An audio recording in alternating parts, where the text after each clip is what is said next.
Vaser, and welcome to this edition of the Accelerator podcast series.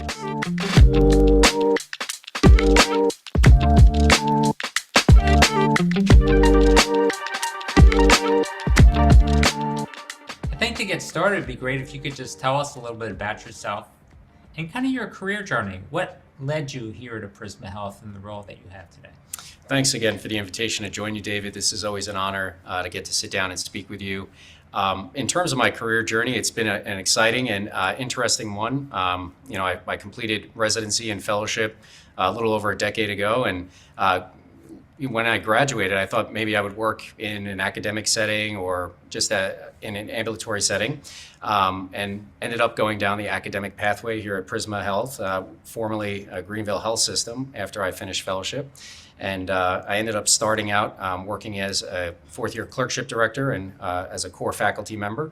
I then transitioned into a medical director's role, having desired to move into more of an assistant fellowship director or program director role. And then from there, I identified that I was woefully unprepared and lacking the knowledge needed to move into the business side of medicine. And that prompted me to go back to school to get my MBA at Auburn University in 2018. That's a big change. So Let's unpack that a little bit. So you started at the traditional path of medicine. Most people say you're going to practice for your career. And then you started to get into some more administrative aspects and decided to go back and get your MBA. Yep. What spurred that interest? So interestingly, when I took on the medical director role, I just really didn't understand the nuances that one needs to understand when making decisions, non-medical decisions in the clinical setting. And so, how do we position our teams to be not only, producing the outcomes that we want for our patients and the populations they serve, but to do so in a financially solvent way, right? So we don't want to be setting ourselves up to be in the red. We want to position ourselves to be financially viable moving forward so that we can continue to deliver the care that we need. And so identifying that as a glaring opportunity for me to learn, that really promoted me to go back to school and pursue that master's. Healthcare really is a business, isn't it? Yes, it is. And so more so as we continue to see, as things progress and develop, especially as we start to involve more aspects of technology, we again see that, healthcare in and of itself does have many aspects that we see in other sectors of business. That's so cool. So then you went to Jefferson, family medicine, Jefferson. Tell us a little bit about the journey and then what brought you into this role. Absolutely. So I started my training down at the University of South Florida for my family medicine residency, and then I was fortunate enough to match at Jefferson for fellowship. Did my sports fellowship at Jefferson, and then I was hired thereafter to join the Rothman Institute, which I did for about a year. And then due to my wife's training down at Duke, we ended up moving down to Greenville and started my journey with Greenville Health System and now Prisma Health. And so tell us a little bit about Prisma Health. What's the role that you have here? What's your team do? What's the current focus that you're really focusing on? Sure. So I currently serve as the Chief Medical Officer for Population Health Management for our clinically integrated network. And so that entails both our employed physicians and practices as well as independents. We have a little over 5,000 total clinicians, and we cover about 2/3 of the state of South Carolina. And so we have a big geographic footprint. We have about 1.5 million unique visits each year. And certainly, the amount of covered lives that we currently have, which is about 400,000, we're certainly looking to grow and with targets of 1 million plus. And so we're really looking to match the population growth that we're seeing in South Carolina and be able to meet and exceed the needs of the patients that, in our communities. It's really an exciting time. I think, in terms of the development of our teams, we're seeing, different aspects of like you said, the different business aspects of healthcare. We have multidisciplinary teams that are trying to meet those needs. So whether it's on the tech side, the analytics side, contracting side, or on the healthcare delivery side, everybody's trying to work in unison to get us to where we need to go. Population health, large scale here at Prisma. So great venue for you to be at. So with the vantage point you have, given your background, your training, what you're doing here at Prisma, what's your view of how healthcare is changing? How does this play out? And how does this relate to population health? That's a great question. And so the way I look at it, the traditional model of healthcare was that healthcare was the disruptor in one's life, right? So when you think about the traditional model, it's really taking time away from your, primary obligations, right? Whether it's school, whether it's work, family, and you're going to a physical location for the care that you need, right? Or that your family members need or loved ones need. What we're seeing now with the advent of technology, with virtual visits, with asynchronous messaging, and the utilization of EMRs, we can be less of a disruptor in an individual's life or a family's life. And I think that's really the big step in a new direction for us in healthcare, and that one that we're trying to embrace here. And when I often hear this term population health and value-based care, what is value-based care and how does that relate to taking care of a population? Well, I guess it depends on how you define value, right? So some people look at value as the outcome, right? So they're looking at saying, we're getting a good outcome or a good product for what we're paying for or what we're putting in. I think others may define value as the monetary amount that we're spending on care. And so I think if you pull that all together and you said just loosely defined, what we're looking for is to have high quality outcomes that are cost efficient and effective, and that are reproducible over time. And so that way, we're giving not only, good outcomes to certain proportions of the population, but to all patients that we serve, and that we can consistently do that over time at a reduced expense. Now, you mentioned technology. So all of us have experienced the change that technology has brought to our life. We all have smartphones. We can't drive without Waze. We can't figure out how to call anybody we know without pushing their name on a button. Talk about really how technology can change healthcare, because I usually think I have to drive to a doctor's office or go to a hospital for a procedure. How do you see the technology changing in the way you alluded to? Well, I think it goes back to the point shared earlier in that virtual visits are a really new aspect of healthcare that we are not traditionally accustomed to. At least it wasn't around when we were in training.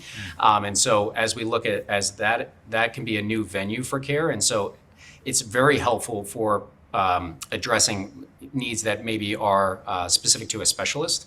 And so when we think about in our rural populations or underserved areas, is there a way that we can get folks the access that they need without necessarily having to address some of the other social determinants that we talked about, like transportation? So virtual care can help in that way.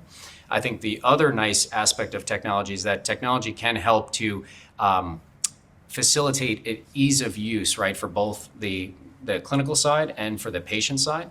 And so when I think about ease of use, I think about scheduling. I think about, having pharmaceutical access. So if patients need to know how much it costs to, get a certain medication or where to go for imaging or physical therapy, that's where I think technology can serve a really helpful aim. It kind of goes along with what you mentioned earlier about Waze, is that Waze can help navigate us around our cities. How do we best leverage that to now help folks navigate around the healthcare space? Wow, lots of opportunity for sure. Sure. You mentioned the social determinants of health. So I've heard that, and I've heard that that's a big issue in healthcare.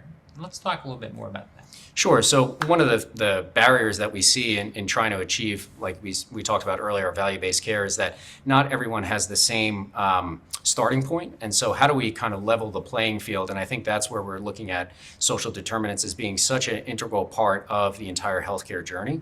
And so for us and the teams that I work with, we're really looking at ways that we can eliminate or minimize those barriers, so that way patients are being put in a position where they can facilitate access and facilitate the treatment plans that we need to get them to the health outcomes that we want. So whether that's cancer screening, whether that's preventative measures, whether that's acute care, if we're not addressing some of the social determinants like transportation, home insecurity or financial insecurity, health illiteracy, we're really not setting patients up and their families up for continued success. And it sounds like that can have a bigger impact on the outcome of their health than traditional medicine. It's so true. I think, the old adage, right? Prevention is more worthwhile than the cure, right? So when we think about it, I think the investment on our end really should not be at the secondary or tertiary level. It should be at the primary level. And how do we address, primary prevention? Well, we can only do so if we're addressing the social determinants that may be hindering one from being able to engage in the prevention that we recommend. I think a colleague of ours, Dr. David Nash, said, let's stop mopping up the floor downstream and let's go upstream and turn off the faucet. So I kind of get it. I think that's a great saying. Yeah.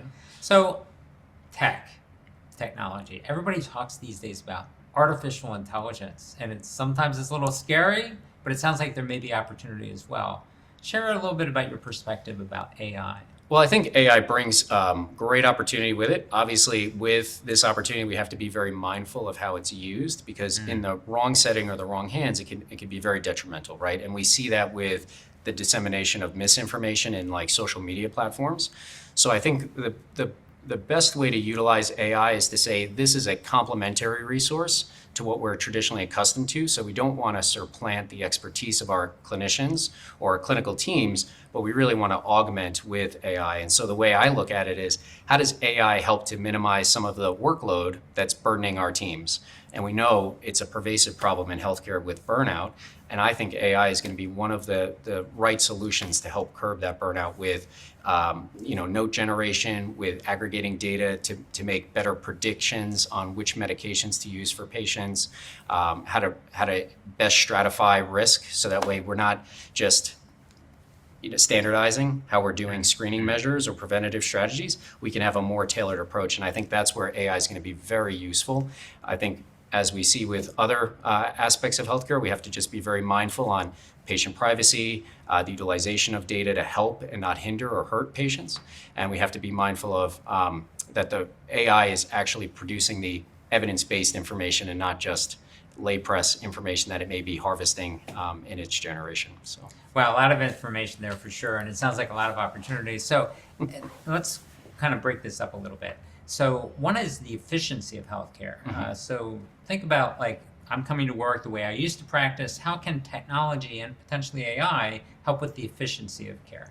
Yeah, so I think it wasn't too long ago where we were generating progress notes in the office, right? And so when you think about the volumes of information that we include in progress notes now, it just becomes very difficult for individuals to do that at scale. And so if they're doing 20, 25, 30 patients a day in an ambulatory practice, it's going to be very difficult to stay on top of that documentation in real time. And I think that's where AI serves as a key support service, in that it can help generate those notes and make it where you can spend more time doing what you truly want to do, which is to care for patients, right? Rather than spending time looking at a screen or navigating through the EMR.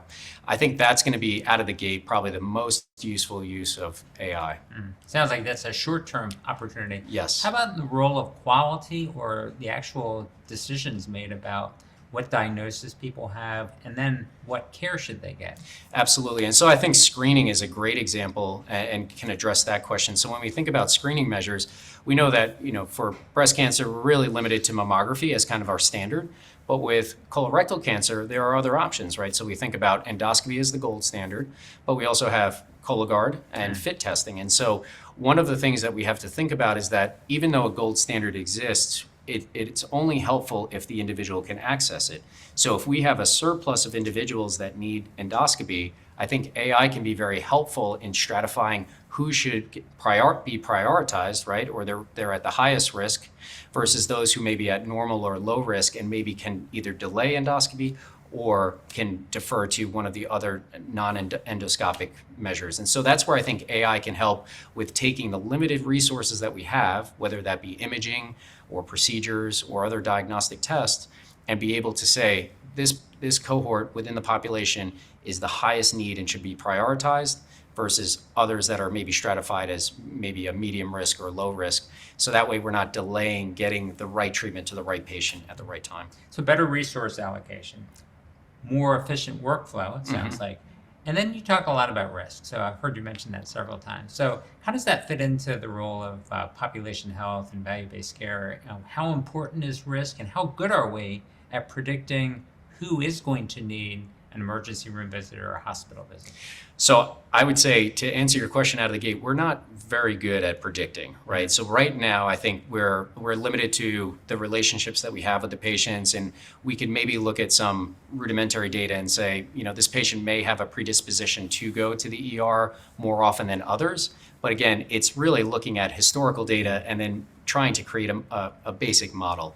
I think where AI and technology will be helpful is to look at the social determinants, patient behavior patterns, look at family history, even patients' personal medical history, and then create a more robust way to estimate what patients or predict what patients will need in the future. That's where I think AI is going to be very helpful. And I think that will help us curb some of the challenges that we're facing with risk, right? Is that right now we're so risk averse because we don't really know how to best care for a population of hundreds of thousands of patients. And so in order for us to make that transition to value-based care from fee-for-service and to really be a risk-bearing entity, we need to have a better command and understanding of who's going to need what resources at which time and be able to allocate those resources out appropriately so that we don't put ourselves in an unsavory financial position. Sounds like it also might help coordinate the journey in healthcare. I know many people need multiple different specialists and different procedures and different facilities. How's that playing out today? So we never have enough, right? So I think that's the kind of standard answer. But I think what we need to be looking at is who needs to be seen by the specialist and in what venue. So I think that there is always going to be a need for specialists. I think we increasingly see that the complexity of medicine requires specialty training and expertise. But the problem is that if everyone is seeing a specialist for more mundane problems or straightforward problems, it really does create access issues, which is one of the challenges that we're seeing. And so what I think AI will help with, especially in my primary care colleagues, our primary care colleagues, what we're going to be seeing is that AI will help to support decision making that will then help to filter out the patients that really do need a specialty intervention. And then from there, is it going to be in person, virtual, asynchronous? And I think those models of care are going to be very welcomed in the way that they create access where access may not have pre-existed. And it will also help with the convenience and confidence that we have in caring for patients because at the end of the day, we're very competent and well-trained physicians, but you can only do what you can do in the time that you have. And so if there's a way to create some more time and some more confidence and competence in the disease processes that you're managing, you're going to be less likely to rely on your specialty colleagues unless you really need them. Do you think AI will replace physicians? I do not think that AI will replace physicians because at the end of the day, it's a human connection. And AI cannot replace what a human can do with another human in terms of connecting face to face. AI cannot create the touch that we feel with the stethoscope on our chest or the examination of a joint that's been injured. What I think AI will do is it will create more time, because I think time is the rate limiting step for us, right? Is really the most limited resource we have. And so what I think AI will do is it will remove some of those administrative or burdensome processes from the workflow and allow our astute colleagues to be able to do what they do best, which is to connect with people and be able to make clinical diagnoses. And I think that's where AI needs to be positioned. If we're looking at AI as the new physician or new nurse practitioner or physician assistant, I think we're all going to be in for a less savory future. I think it's going to be something where we want to assimilate AI into our workflows, but not replace our colleagues with it. Sounds like doctors who use AI may replace doctors who don't use AI. I think that's probably a good statement. I think certain specialties may leverage AI in much more novel ways rather than just documentation, billing, and coding. So an example off the top of my head, I would think about radiology, where turnaround time is a huge indicator of productivity or the success of a radiologist. And so the way I would look at it is that AI could look at an image, right, say a chest x-ray or a knee x-ray, and say with X percentage probability this is a normal scan. And so again, going back to stratification of need, it would drop that down on a list of urgent studies. And so instead of every image being urgent coming out of the ER, okay, there's only a small proportion of images that are urgent. And so the radiologist can then focus their effort on reading those images rather than trying to work through a more exhausting list. And it sounds like that may help to address the doctor shortage we have in some areas, particularly primary care. You mentioned bias. So a lot of people are concerned that AI may actually have bias. Can you share a little bit about that so we understand it better? Yeah, so it's a great question. I think, bias exists in different facets of healthcare, unfortunately. I think that's where we really need to be focusing on social determinants. And I think that's where AI can maybe help us harvest some information and data based on patients' zip codes, family history, personal history, to be able to identify that we're not excluding folks from care or not offering the same standard of care that could be offered to all folks. And so, I think about not just ethnic groups, but I also think about like our folks in the QIA, excuse me, that are maybe being underserved and maybe don't have the same comfort level of interfacing with healthcare. And so how can AI help us to reduce some of the bias that may be seen in those folks that maybe have, different needs that we are just not identifying or addressing as best as we could. And I think that's where the technology may be able to help us better connect with those patients and make sure that they feel comfortable seeking care where they need it, whether it's hormone replacement therapy, whether it is, screening measures that we recommend. I think that's where we need to kind of break down some of the invisible walls that may exist in healthcare and in society, and be able to, create, bridges or pathways where folks can readily seek the care that they need. Before we got started, you and I were talking, and I mentioned I just came back from the American Board of Internal Medicine Foundation meeting, and the meeting's topic was on trust. So trust seems to be a big issue. Recently, Paul Keckley published a newsletter where he described that back in the 70s, trust of the population, citizens in the United States, of health systems was in the upper 70%, 77, 78%. The last survey, 31%.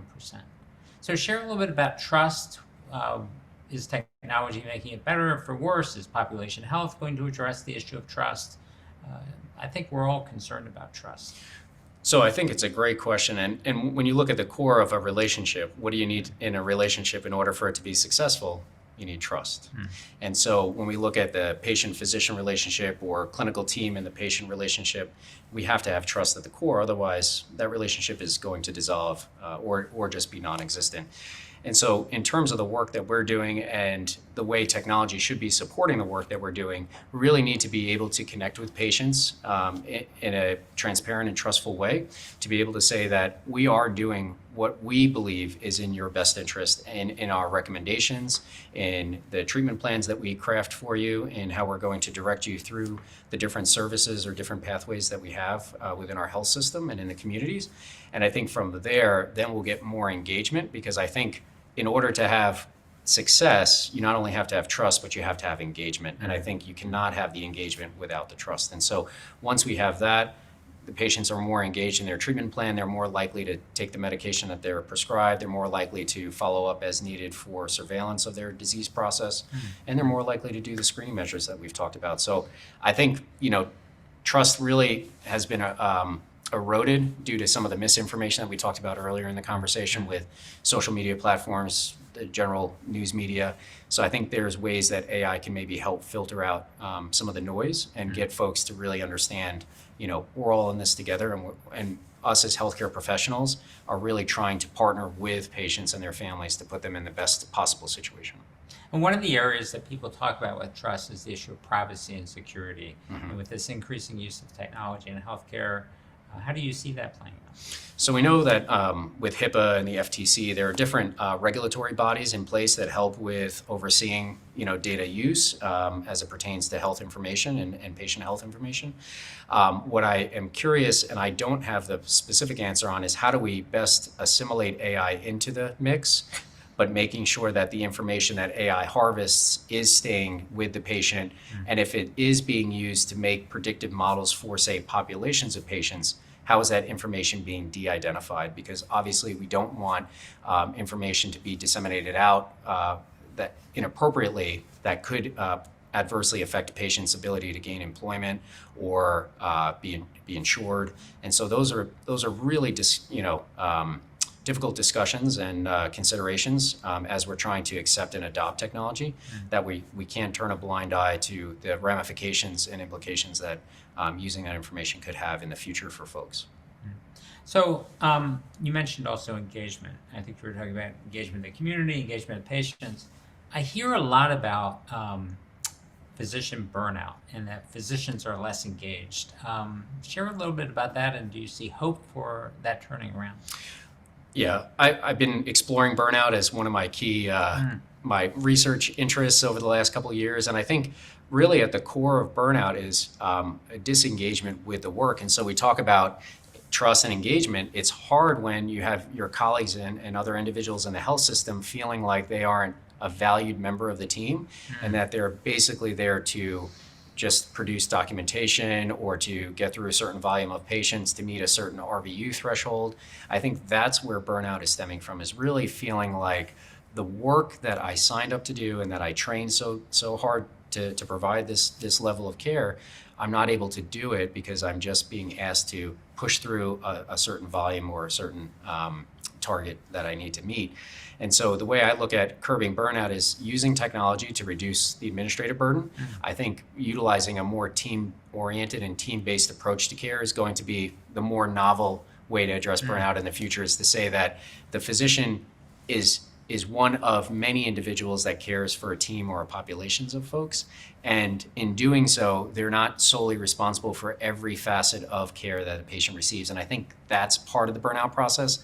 And that goes back to the administrative burden, is that if you're responsible for every referral or every prescription or every document, it's overwhelming. And we know, I think research has shown, it would take more hours than there are in a day to get through every task needed. That's right. And so I think at the end of the day, we really need to be more accepting that we are not solely in control as clinicians or physicians, and that we are more of a welcomed member of a broader team with the team's role of caring for the patients and the populations. I think that's going to be the solution for addressing burnout, is reducing the burden, administrative burden, and really disseminating the work over a larger group of people.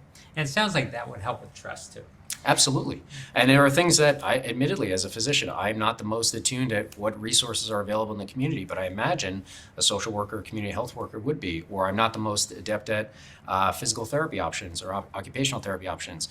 So the way I look at it is like, I have an area of expertise. I can offer that evidence-based expertise. But at the end of the day, there are a lot of intelligent, well-trained, thoughtful people around me that are going to be able to provide information and direction that I just can't. And I think that's where we as physicians and healthcare leaders need to kind of step back and say, I am a member of a very dynamic team, and in order for us to be successful, everybody on the team needs to be contributing. So I like this member of the team thing, and you mentioned also not just the team that you have at work, but also members of the community, like community-based agencies, et cetera, addressing social determinants. A lot of that has to do with data. So I've heard a phrase that data is the new oil, and that's in general, right, in our society today. But share a little bit about that in healthcare, because it relates to all these things we've been talking about, privacy, security, and yet we all need to be working together as a team and sharing data. So what's up with data in healthcare?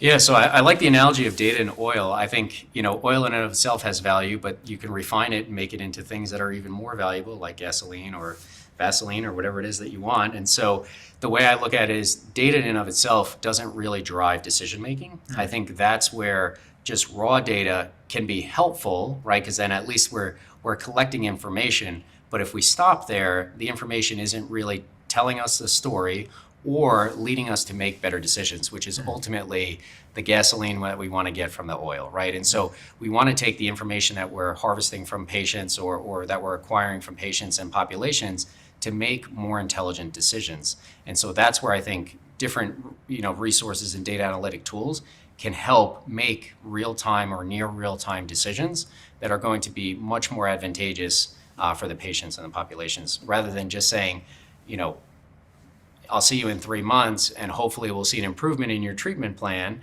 No, it'd be great to say, we have data between now and 3 months from now, and we're going to make real-time adjustments or decisions to your medication. So when I see you again in 3 months for your follow-up appointment, I'm already well aware that you're responding well to medical therapy, or you're not, or that you've had your social determinants addressed, or they haven't been. So that way we're not having this lag, and then I find out in 3 months' time that unfortunately you didn't get to where we wanted you to get to. And so I think that's where data extraction, using analytic tools like we talked about, and then being able to make more timely decisions is going to be more advantageous for patients. Now, I've heard some people in healthcare talk about data being kind of a mess, that it sits in silos, and one person told me they didn't have a data warehouse, they had a data swamp. So how are we addressing that? Because I think that relates to that analogy about oil needs to be refined. It sounds like data may need something as well. Yeah, so again, not an IT expert, but I imagine when we are harvesting this data or extracting this data from the EMR or from other resources, I think we need to be thoughtful in how we're not only storing it, but also how we're going to be utilizing it, right? So to obtain data just for data's sake doesn't make a lot of sense. Obviously, you want to have a purpose. And so the way I would look at it is, where do we end up storing the data? Is it with a health system? Is it in a cloud? Is it that the patient carries that data with them, which would technically be like with the cloud? In my professional opinion, I think the data should follow with the patient. It shouldn't be housed with us as a healthcare entity. It's really the patient's information and the patient's data, and it's really for them to be able to utilize, right? And so that I think would help us in our value-based journey, right? So if the patient travels for vacation, they go from California to Philadelphia, I want to make sure that when they're going to Philadelphia, if they need a medication refill, we know exactly what medication and what dose, or if they have an acute illness, I want to know what they've had previously.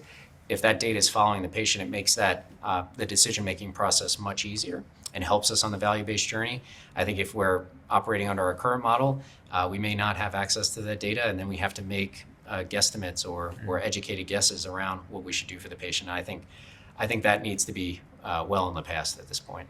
You've mentioned the patient several times in this latter part of the discussion. How do we think about better engaging the patient? Because I think traditionally you go to see a doctor and then you don't see anybody for 6 months, 8 months, and then you see another doctor who doesn't know anything, to your point, so about that previous visit. So how do we think about, and how are you thinking about approaching engaging the patient in a different way?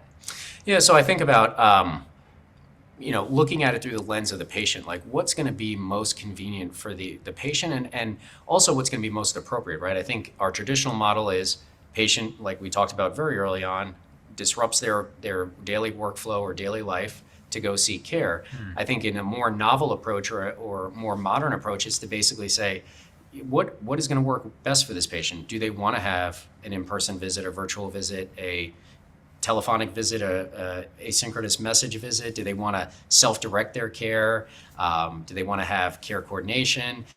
So I think the way that we need to look at engagement is to say what works best for the patient, knowing that the one size fits all rarely fits anybody, and more so that we're going to have a tailored approach to how the patient's going to interface with us as a healthcare system, with the resources outside of the system, whether that's community programs, with other things that maybe their insurance provider may provide, so access to a local fitness facility. The way that I look at really getting to where we're going to be really highly engaged with patients is starting our solution through their eyes, right? Is to say, what is it that's going to help get you to a place of comfort and feeling supported and valued and directed in the best way possible, rather than us just kind of force feeding it and saying, here's the option for you, kind of take it or leave it, which unfortunately I don't think is the right answer. Putting them more in the driver's seat, giving them more choice, and that makes sense that they feel more engaged. That's awesome. Yes. So let's step back and talk about what you're doing here at Prisma. Sure. So I understand that you're doing population health. You've got a big scale in terms of number of patients served.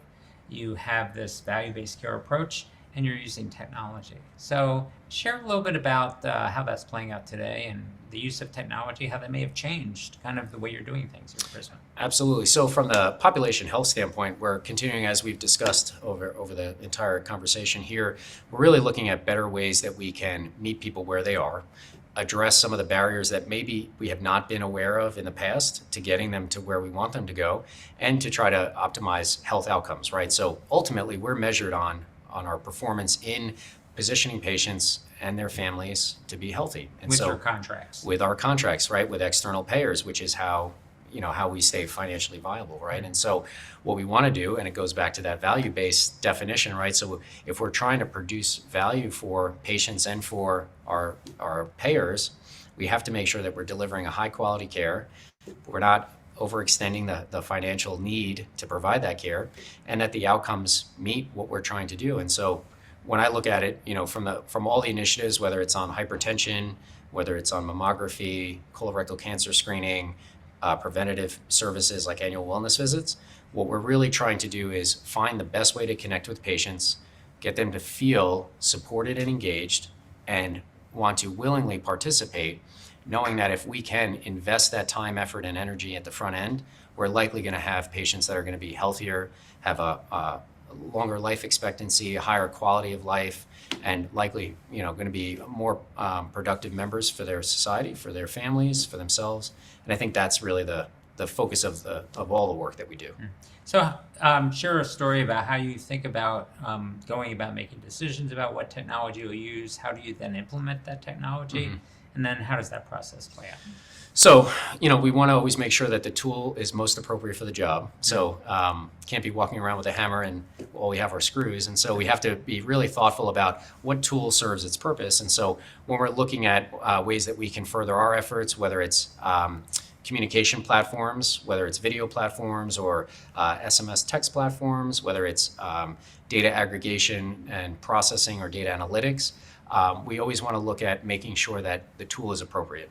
From there, then we have to look at, is it financially feasible, right? Because you could have the best tool in the world, but if it's not within your budget, I think, unfortunately, you're not going to be using that tool. And so we have to make sure that financially it makes sense. And then, obviously, we want to assimilate it into the work that's already being done, right? And the other services or platforms that we already have in place. And so when we think about how does it integrate with the electronic medical record, right? And so I think a lot of institutions would welcome the best tool on the market, but if it doesn't interface well with what they currently have in place, it's just not going to be satisfactory. And so really what I'm looking for is, application, how is it used, in comparison to other tools that we have? What are the outcomes that it's going to likely produce or has been proven to produce? And then also the teams that are promoting or that are providing that service or that technology. There's a lot to be said about relationships and trust. And so not only with the clinician and the patient, but also with our peers in the healthcare space. And so I think for us to really, be able to integrate new technologies or new services, we have to be trusting of the folks that we're working with for all the reasons that we stated, right? And essentially too for the security of that of the use of that information or that resource. So it sounds like the relationship and trust also needs to be in the technology vendor that you choose, not just the patients in your team members. Well, as I said early on, you don't have a relationship if you don't have trust. That's right. So. That's right. That makes sense. So let's kind of wrap this up to talk Sure. about the future of healthcare. So bring out your crystal ball and share a little bit about where do you think this is all going? Yeah, I guess I would have to put on the Johnny Carson gig, right, and look at the crystal ball for the future. And so what I think about when I see healthcare 10, 20 years from now is that folks are going to be much more self-directed. I think traditionally when we look at patients, they've been very reliant on coming to the clinic or interfacing with their clinical team and feeling very reliant on how to make decisions for themselves. I think with technology in the future, I think it will help to put patients, as we've talked about, in the driver's seat for their own care, being able to address any screening measures, being able to connect with different members of the healthcare team for the needs that are met, whether it's a pharmaceutical need, imaging need, therapy need, or medical diagnosis. And then the other thing I look at with technology is that it's going to make healthcare less difficult. I don't want to say easier, but I want to say it hopefully make a difficult job less difficult. And I'm really looking at it through the lens of our peers and saying that, the work that they're doing now, likely they will not be doing in the future in terms of EMR utilization or note generation.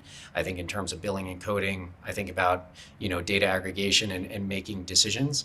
I think technology will really help curb a lot of those burdensome tasks and really allow folks to get back to the core of medicine, which is connecting with others and really allowing that relationship to blossom and patients to really trust what their clinician and their clinical team has for them in terms of a treatment plan and prognosis, et cetera. And furtherance of the quadruple aim. Yes, which at the end of the day, I think if we can, the thing I don't love about the quadruple aim is that I want the experience to be great for patients, of course, but I also want it to be great for our clinicians. And so I think experience in and of itself should be the priority, is that everyone that is participating feels value in that experience.